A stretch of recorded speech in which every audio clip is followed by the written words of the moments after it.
जब मैंने ये कंपनी स्टार्ट करी थी, लिटरली मेरे पास 1 रुपया भी नहीं था जब मैंने ये कंपनी स्टार्ट करी थी। मेरे फादर जो है टेलर होते थे, वो हमारे होम टाउन के बेस्ट टेलर थे। जैसे आज मैं दुबई में रियल एस्टेट का मास्टर हूँ, वैसे वो अपने होम टाउन में मास्टर थे। बुरहानपुर में हमारा घर मतलब छोटा ही है, 1 बेडरूम अपार्टमेंट जैसा घर है हमारा। तो एक ही 1 बेडरूम अपार्टमेंट में ही हम लोग 7-8 लोगों की फैमिली रही है। दुबई में अभी आपके पास कितने घर हैं? 5 से 6 प्रॉपर्टीज है, जिसमें ज्यादातर विलास है। ओह, तो अपार्टमेंट नहीं है, विलाज है।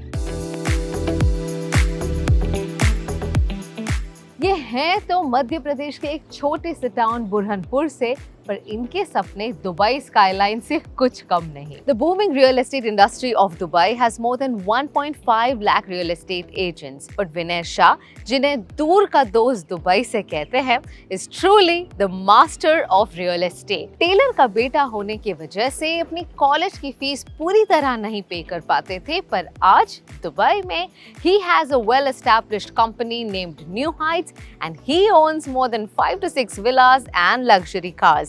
Let's find out what's his success story.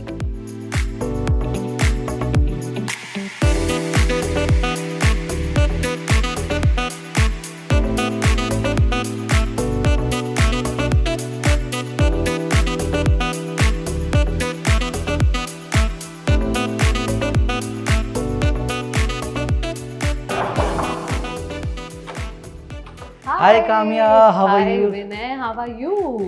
I'm good, please come. Wow, what a beautiful view.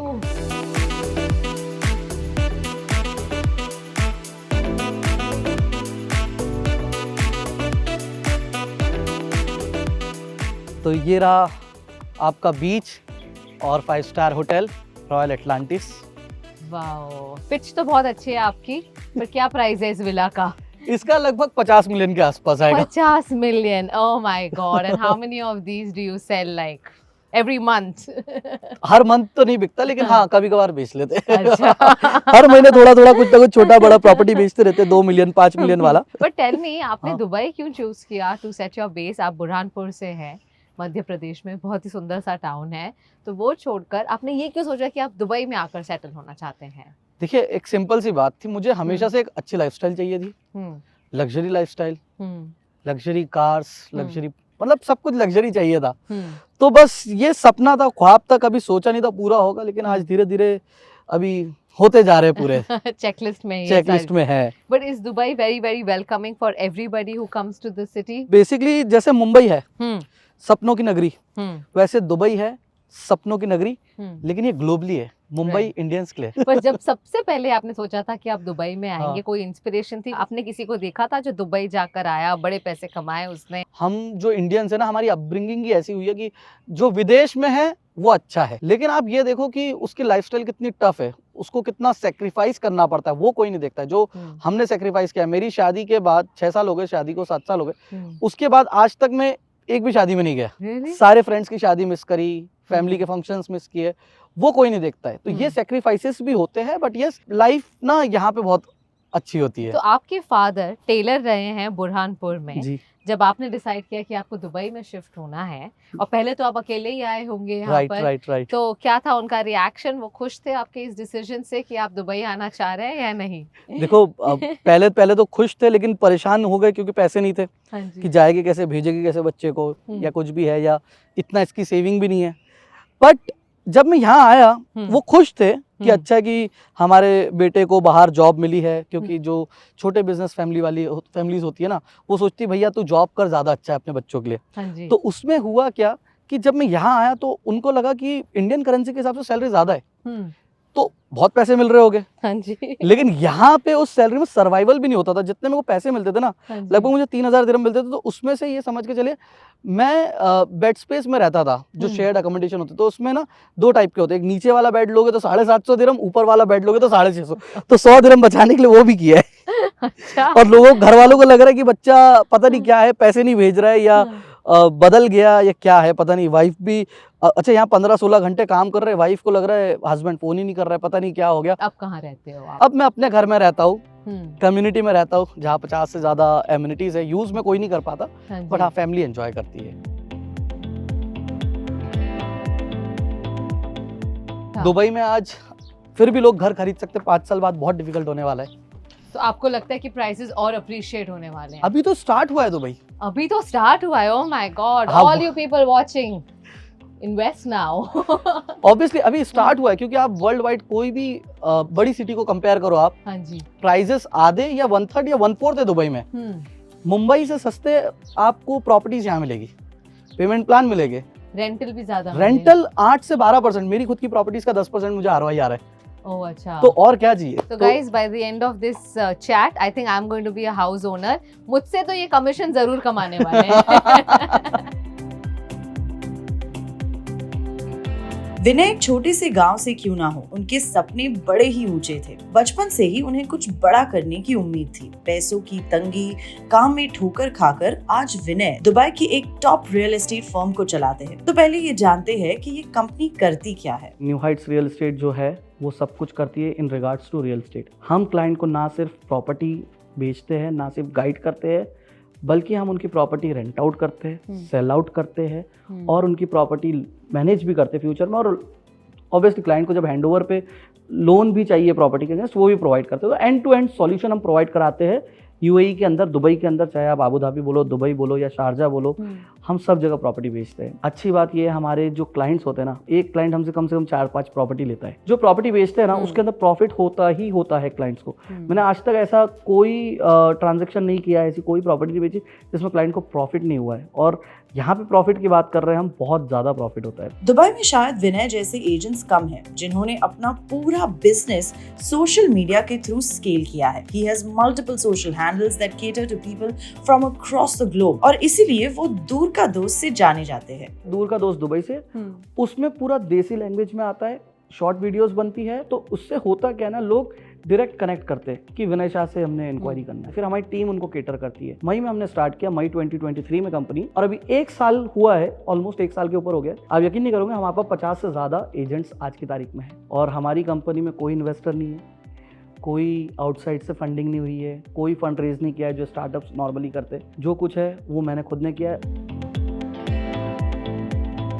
एक छोटे से गांव से आए विनय की लाइफ आज दुबई में बहुत ही अलग है। विनय के पिता हमेशा से ही विनय को पढ़ाई में आगे देखना चाहते थे, लेकिन एक टाइम आया जब उनके पास कॉलेज की फीस देने के लिए भी पैसे नहीं थे। फादर साहब का ये था कि नहीं भाई, जो करना है करो, लेकिन CA बनो। तो CA भी ट्राई किया, लेकिन CA में क्लियर ही नहीं हो पाया, क्योंकि 2 अटेम्प्ट दिए, दोनों बार एक बार 90 आया, एक बार 96 आया। तो ऊपर वाला भी नहीं चाहता था कि तू CA बन भाई। तो कई बार ऊपर वाला ये आइडिया देता है। फिर इंदौर रहा, ग्रेजुएशन कंप्लीट करी, MBA की क्लासेस वहाँ पे ली, और फिर पुणे शिफ्ट हो गया। पुणे से मैंने इंदिरा कॉलेज से मैंने MBA किया है। और आपके फादर क्या करते हैं? मेरे फादर अभी तो रिटायर्ड है, अभी तो लाइफ एंजॉय कर रहे हैं ऑब्वियसली। अच्छा। बट पहले मेरे फादर जो है टेलर होते थे, तो वो हमारे होम टाउन के बेस्ट टेलर थे। जैसे आज मैं दुबई में रियल एस्टेट का मास्टर हूँ, वैसे वो अपने होम टाउन में मास्टर थे। जब फादर की तबीयत खराब हुई तो फिर हमारा लाइफस्टाइल पूरा चेंज हो गया, क्योंकि आपको पता है मेडिकल में कितना ज़्यादा पैसा लगता है, और उस टाइम पे मेडिकल इंश्योरेंस हमारे होते नहीं थे।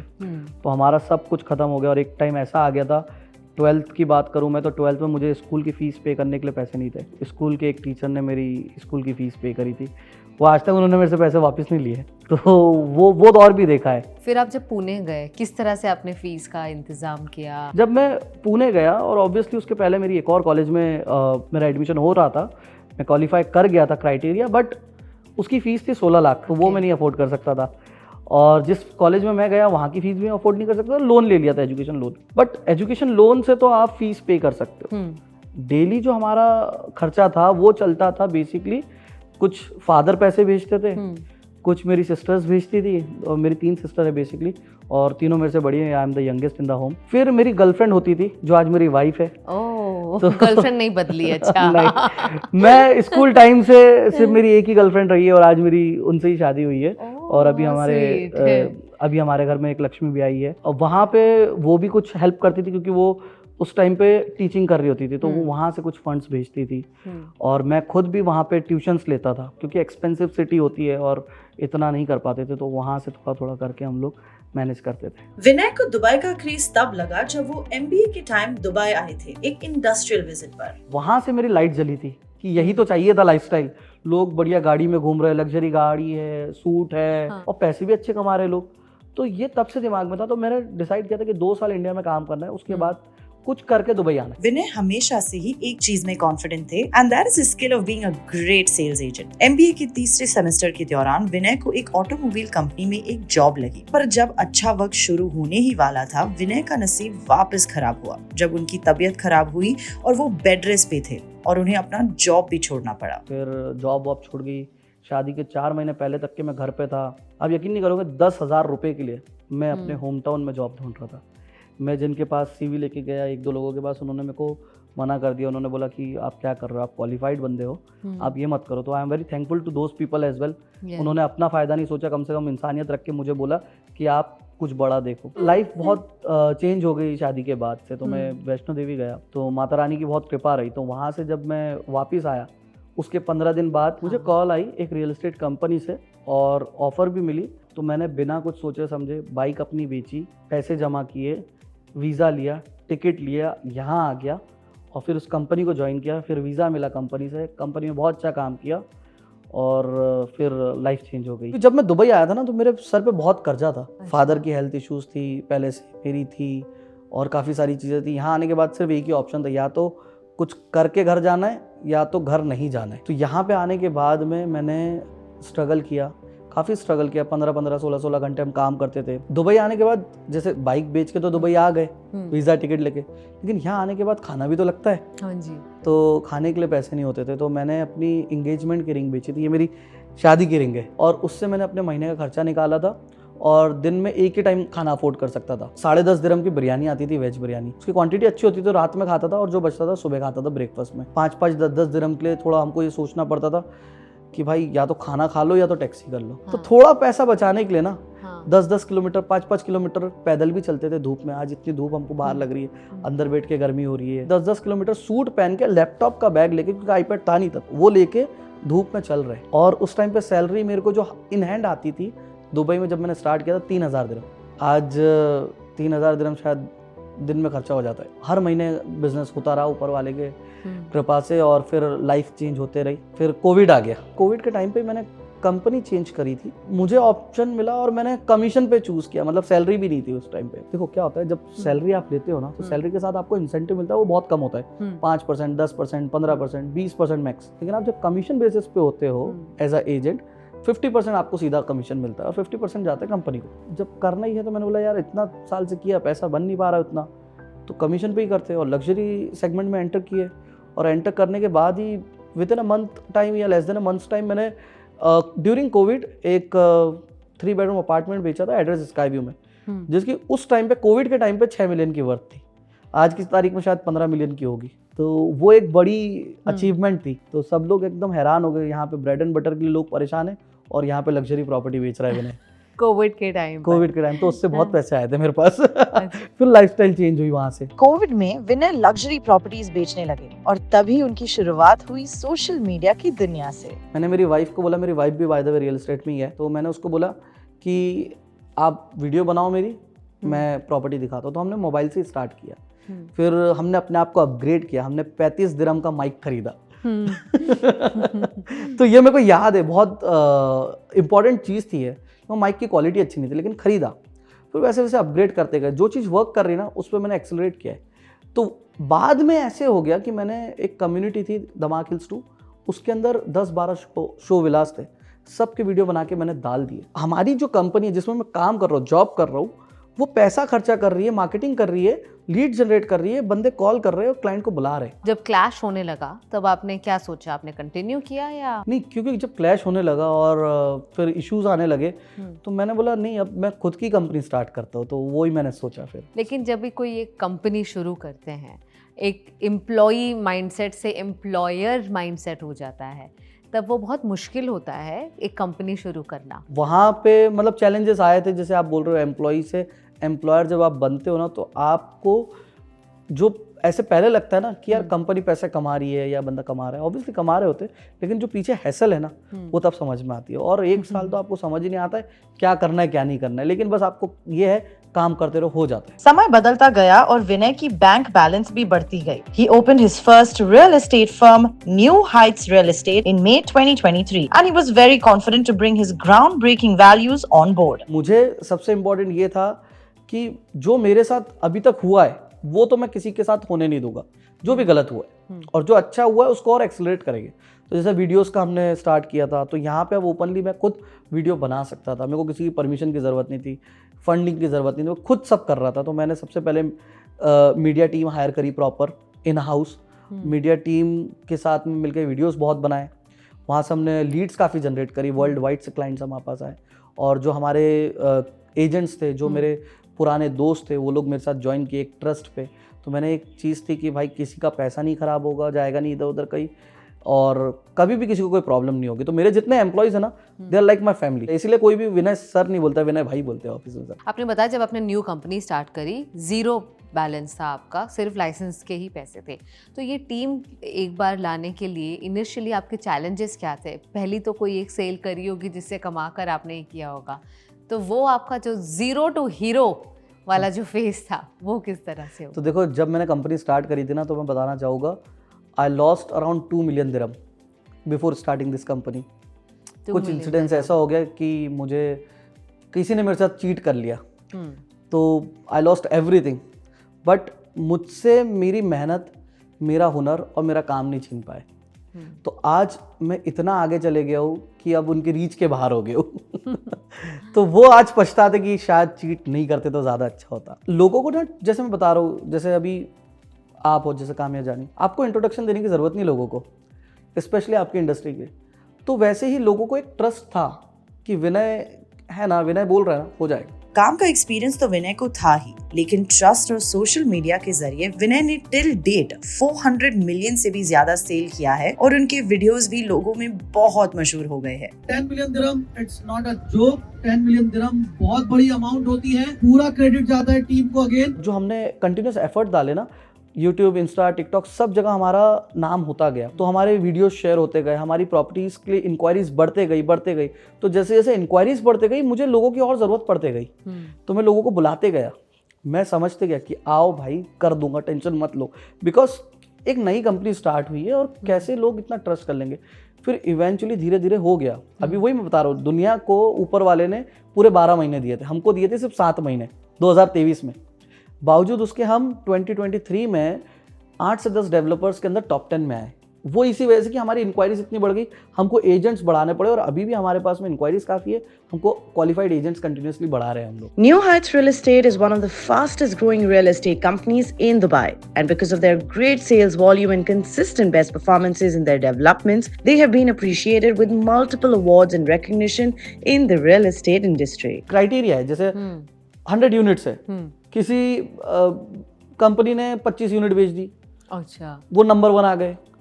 24 बेचने वाला नंबर 2 पे आ गया, हमने 10-12 बेच दिया, हम 7-8 नंबर पे आ गए। ओके। वैसे बट 100 तो नहीं होती है, होती हज़ारों यूनिट्स है, हज़ारों क्योंकि है। जितना फास्ट दुबई का रियल एस्टेट मार्केट ग्रो कर रहा है, जितना डेली बेसिस पे प्रोजेक्ट्स आ रहे, आप यकीन करोगे 2000-3000 प्रॉपर्टीज आती है, टाउन हाउसेस, विलास, अपार्टमेंट्स, 2 घंटे में सेल आउट हो जाते हैं। 2 घंटे में? 2 घंटे में। आप मेरी वीडियो देखना, मैं दिखाऊंगा। एजेंट्स के हार्डवर्क को कोई नहीं देखता है, जो मैंने बताई है, लोग देखते हैं उनके पैसों की, उनके लाइफस्टाइल को, कि वो यूरोप घूम रहे हैं, लग्जरी कार्स में है, प्रॉपर्टीज़ खरीद रहे हैं, बट उनके हार्डवर्क को नहीं देखते। हम खुद, आप यकीन नहीं करोगे, 24-24 घंटे लाइन में खड़े रहते हैं। हमारी गाड़ी के डिक्की में ना चेयर और कुछ खाने पीने का सामान या कुछ ना कुछ होता है, क्योंकि भाई पता नहीं कौन सा डेवलपर कौन सा प्रोजेक्ट लॉन्च करे, उसके दीवार पे, उसके दरवाजे के बाहर जाके चेयर लगा के खड़े रहो रात भर, या बैठे रहो। तो इतनी धूप में भी हम खड़े रहते हैं, तो वो भी एक चीज़ है। विनय वाकई में अपने हार्ड वर्क और डिटर्मिनेशन के जरिए आज बहुत ही आगे आ गए हैं। तो जब हमने स्टार्ट किया था मई 2023 में, तो हमारा जो स्टाफ था, एक मैं था, एक एडमिन थी, एक वीडियोग्राफर था, और 2 एजेंट थे, टोटल 5 थे। अभी 60 लोगों की टीम है हमारी। फ्यूचर में देखो, अगर हुआ तो विद इन ईयर्स टाइम हम लोग शारजा, अबू धाबी भी ब्रांच ओपन करने का सोच रहे हैं। यूके में भी हमारे चैनल पार्टनर्स है, अभी इंडिया में भी है, यूएस में भी है, कनाडा में भी है, और हमारे चैनल पार्टनर्स पाकिस्तान में भी है। Dubai is also believed to be a very judgmental market, आप किस तरह से दिखते हैं, क्या कपड़े पहनते हैं, कौन सी गाड़ी चलाते हैं, तो आपने ऐसा महसूस किया है इन योर इनिशियल डेज या अभी? पहले जब कुछ नहीं था ना तब मुझे लगता था बट अब मुझे सिंपल रहना ज़्यादा पसंद है। जब मैं नया नया अमीर बना था थोड़ा सा, तब मैं गया था रोल्स रॉयस लेने गया था और जी वैगन। तो मैं कंफ्यूज था क्योंकि 2 गाड़ी ले नहीं सकता था, पैसे मेरे पास एक ही गाड़ी के थे। तो मैंने सोचा रोल्स रॉयस लूँ कि जी वैगन लूँ। मैं वहाँ से गया था सिटी स्केप में, जहाँ पे इवेंट चल रहा था। Cityscape is a kind of जब मेला होता है प्रॉपर्टीज़ का, वहाँ पे सारी प्रॉपर्टीज़ आती है, दुबई की, आबू धाबी की, शारजा की, वो सब लोग आके अपना स्टॉल लगाते हैं वहाँ पे सारे डेवलपर। तो मैं वहाँ गया, वहाँ पे मुझे ऑफर में ना एक बढ़िया अपार्टमेंट मिल गया 2 बेडरूम अपार्टमेंट। तो जितने की मैं रोल्स रॉयस ले रहा था उतने में मेरे को मिल गया 2 बेडरूम अपार्टमेंट। आज की तारीख में वो अपार्टमेंट मुझे 6000 पर मंथ रेंट दे रहा है दिरहम में, और मेरा अराउंड 30 से 40% का प्राइस एप्रिसिएशन हो गया उसमें। तो अगर मैं गाड़ी लेता तो मेरा डेप्रिसिएशन होता, और प्लस मेरा हर महीने मेंटेनेंस लगता। और रोल्स रॉयस लेता या जी वैगन लेता तो मेंटेनेंस आपको पता है कितना हाई होता है। बुरहानपुर में कितना बड़ा घर हुआ करता? बुरहानपुर में हमारा घर मतलब छोटा ही है, 1 बेडरूम अपार्टमेंट जैसा घर है हमारा। तो एक ही 1 बेडरूम अपार्टमेंट में ही हम लोग 7-8 लोगों की फैमिली रही है। और दुबई में अभी आपके पास कितने घर हैं? आज 5 से 6 प्रॉपर्टीज है जिसमें ज़्यादातर विलास है। ओह, तो अपार्टमेंट नहीं है, विलास है 5 से 6। और 4-5 गाड़ी है। मैं गाड़ी बहुत लग्जरी नहीं रखी, मैंने बेसिक गाड़ियाँ रखी है ज़्यादातर। मतलब जो नया ब्रांड आता है मैं ले लेता हूँ, यूज़ करता हूँ 2-3 साल और फिर उसके बाद चेंज कर लेता हूँ, वैसा है। तो जब मेरे पास उतने पैसे जमा होते हैं ना, तो मैं सोचता हूँ यार गाड़ी लूँ या घर लूँ? हाँ, फिर मन ना वो घर तरफ चले जाते हैं। आप गुजराती है ना, अब यही सोचते हैं पैसे कैसे कमाओ। चलिए मैं आपको कुछ गुजराती स्नैक्स यहाँ पे टेस्ट करवाता हूँ वाह। दुबई के। Gujarati snacks in Dubai, that's all I want.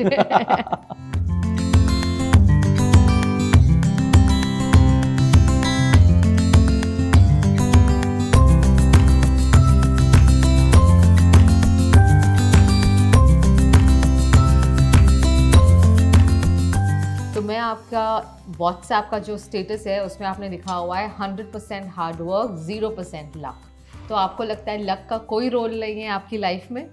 नहीं, लक बहुत इंपॉर्टेंट है, लेकिन हम लक के भरोसे नहीं बैठ सकते। तो 100% हार्डवर्क अपने तरफ से देना ही है। आप अपना 100% दो और उसके बाद भूल जाओ, क्योंकि ये मैं नहीं बोल रहा हूँ, ये कृष्ण भगवान बोलते हैं, कर्म कर फल की इच्छा मत कर। एक दिन अचानक से मुझे ईमेल आई, कॉल आई कि you are shortlisted for Filmfare nominees. Filmfare तो सेलिब्रिटीज के लिए होता है, मैं क्या करूंगा, मैं तो कोई। फिर पता चला कि फर्स्ट टाइम वो इंट्रोड्यूस कर रहे हैं कि फिल्म फेयर जो है इन्फ्लुएंसर्स को दिया जाए, और मुझे रियल एस्टेट कैटेगरी में नॉमिनेट किया गया है। और लोगों ने बहुत प्यार दिखाया और उसमें फिर मुझे अवार्ड मिला। फिर बाद में best real estate advisor of the year का अवार्ड मिला, उसी मंथ, लास्ट ईयर की ही बात है। अभी रिसेंटली हमको fastest growing real estate company का अवार्ड मिला। और डेवलपर्स के तो मैंने बताया आपको, अवार्ड्स हमको मिलते रहे हैं। इतने कम टाइम में दुबई में मेरे हिसाब से शायद ही कोई कंपनी होंगी जितने इतना फास्ट ग्रो किया है।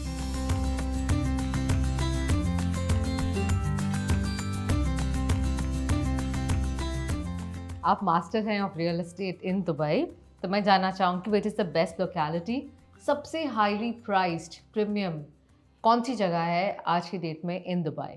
देखो, दुबई की अगर मैं बात करूँ, आप सोचोगे बुर्ज खलीफा। बुर्ज खलीफा में भी मैंने प्रॉपर्टीज बेची हुई है, बट इससे भी एक हटकर चीज़ है जिसको बोलते हैं 8th wonder of the world, जो है पाम जुमेरा, जहाँ पे हम लोग हैं। तो पाम पे अगर आपके पास पैसे है ना तो पाम पे लगाओ। शाहरुख खान का बंगला यहाँ है, अंबानी ने 2 बंगले खरीदे हैं यहाँ पे। दुबई की सबसे महंगी प्रॉपर्टीज दोनों अंबानी के नाम है। Okay. तो अंबानी जी भी खरीद रहे, तो भाई आप सोचो, मतलब इनसे बड़ा तो बिजनेसमैन कोई नहीं है। बिल्कुल। तो उन्होंने अगर यहाँ प्रॉपर्टी खरीदी है हाँ जी। तो कुछ तो रीजन होगा। मैं चाहता हूँ आपको एक बार पाम दिखाऊं।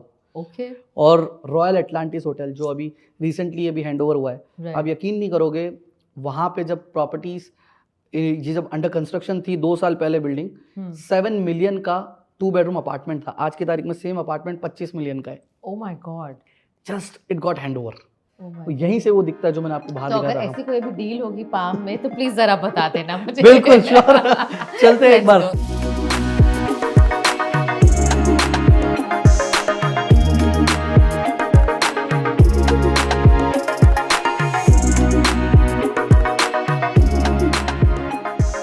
आपने बताया कि आप जब रोल्स रॉयस और जी वैगन लेने गए थे, you decided to buy a house instead of a car. तो अब जब आपका मन करता है गाड़ी चलाने का तो आप हायर कर लेते हैं? मैं हाँ, कभी रोल्स रॉयस ले ली, कभी फरारी ले ली, कभी लैम्बोर्गिनी ले ली। रोल्स रॉयस में भी अलग अलग मॉडल्स होते हैं, तो जो समझ में आया, जिस दिन शूट है या मन है, हाँ। ले लो। और क्या है, जैसे कपड़े बदले वैसे मैचिंग कार ले आओ। बस बस वही है। तो ये देखिए, ये पाम जो है ये विलास यहाँ पे बने, आप देख सकते हो आजू बाजू में, ये अल्ट्रा लग्जूरियस विलास है। एक एक विला 100 मिलियन 150 मिलियन इस टाइप की वैल्यू होता है, 50 मिलियन 60 मिलियन। आप कोई भी बड़ा आदमी देखो, उनका प्रॉपर्टी है ही पाम में। Rather than making one circle, इन्होंने आप इनके फोन्ट बना दिए, ट्री बना दिए, पाम ट्री बना दिया, जिसके वजह से ज्यादा विलास बन गए और ज्यादा विलास को बीच एक्सेस मिल गया, तो प्राइवेट बीच हो गया आपका। और क्या प्राइस पॉइंट है फार्म में? अराउंड 40-50 मिलियन से स्टार्टिंग है, then it goes up to depends. अभी देखो 300 मिलियन 400 मिलियन 600 मिलियन इस टाइप के। 300 मिलियन का अभी अंबानी जी ने पहले खरीदा था, फिर उसके बाद उन्होंने 650 मिलियन का लगभग उन्होंने फिर से एक और विला खरीदा, पाम पे ही खरीदा है दोनों। We as Indians are very proud when an Indian abroad is doing very very well. तो मैं ये जानना चाहूंगी, आपकी भी जर्नी कभी अप्स रही हैं, कभी डाउन्स रही हैं, लोगों ने आपको चीट किया है, किस तरह से आप लोगों को जज करते हैं, ट्रस्ट करते हैं, नहीं करते हैं? अभी तो सिर्फ एक ही चीज़ जो मैंने सीखी है वो ये है, ट्रस्ट तो देखो आपको करना पड़ेगा, बिना ट्रस्ट के आप बिजनेस क्या आप लाइफ में चल नहीं सकते। अभी ये दो गाड़ी जा रही है, जैसे जाकिर खान कहता है, दोनों एक दूसरे पर ट्रस्ट कर रहे हैं तभी काम हो रहा है। तो सिमिलरली आपको ट्रस्ट तो करना ही पड़ेगा इवेंचुअली, लेकिन जो इम्पोर्टेंट बात ये है, आप कोई भी चीज़ को डॉक्यूमेंट कर लो। मैं पहले क्या करता था, मैं डॉक्यूमेंट नहीं करता था चीज़ें, इस वजह से मेरे साथ में प्रॉब्लम्स हुई। आप उसको प्रॉपर एग्रीमेंट बना लो, कोई दिक्कत नहीं है। और जो लोग मना करें ना आपको लाइफ में करने के लिए, लेकिन आपको लग रहा है कि सही है, करते रहो। जैसे मैंने वीडियोस बनाना चालू किया, लोगों ने क्रिटिसाइज़ किया बहुत, लेकिन उसी से मैंने प्रॉपर्टीज़ बेची, उसी से मैंने बिजनेस खड़ा कर लिया। मैंने एक वीडियो बनाई थी, today I am gonna show you an ultra luxurious apartment in Burj Khalifa with a Burj Khalifa view. Okay. तो वो वर्ल्ड वाइड फेमस हुई थी वीडियो, और वहाँ से टर्न अराउंड हुआ एक मेरा सोशल मीडिया में, और सब ने कमेंट्स किए, यार जो इसमें प्रॉपर्टी लेगा वो ये इतना टाइम पास नहीं करेगा कि वीडियो देखेगा, ये वो अमका डिमका। बट इवेंचुअली उस वीडियो से ही लीड आई और उसी से प्रॉपर्टी बिकी। और सबसे बड़ी बात, जो क्लाइंट था वो एजेंट था, इंडियन ब्रोकर, वो इंडिया से आया, प्रॉपर्टी खरीदी बुर्ज खलीफा में और चले गया। और अपार्टमेंट लगभग था उस टाइम पे 12 करोड़ के आसपास का वो अपार्टमेंट, इंडियन करेंसी में आप मान सकते हो, आज की तारीख में होगा 15-18 करोड़ के आसपास, 2 साल पहले की बात थी है। और बुर्ज खलीफा में भी अगर मैं बात करूँ, जो एक नया सेंसेशन आया था वीडियोस का, प्रॉपर्टीज़ का, बुर्ज खलीफा अगेन एक बार हाईलाइट हुआ मार्केट में, वो सेंसेशन कहीं ना कहीं मैंने चालू किया था। आपके फादर आपको देखकर खुश होते हैं क्योंकि उन्होंने एक बहुत ही अलग लाइफ देखी है आपसे? बिल्कुल बिल्कुल, हमेशा खुश रहते हैं और कभी भी कोई भी चीज़ के लिए मना नहीं किया। और मैं सभी पेरेंट्स को यही बोलना चाहता हूँ कि कभी भी बच्चों को रोको मत, जो करना है करने दो।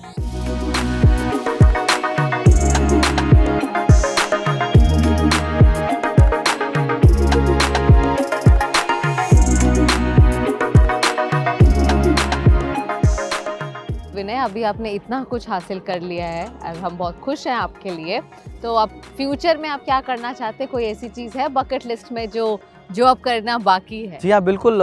फ्यूचर में हम सबसे पहले तो ब्रांचेस ओपन करना चाहेंगे न्यू हाइट्स की, और हमारे क्लाइंट्स को और केटर करना चाहेंगे, सर्व करना चाहेंगे बेटर तरीके से। मेरा सपना है कि डेवलपर बना जाए।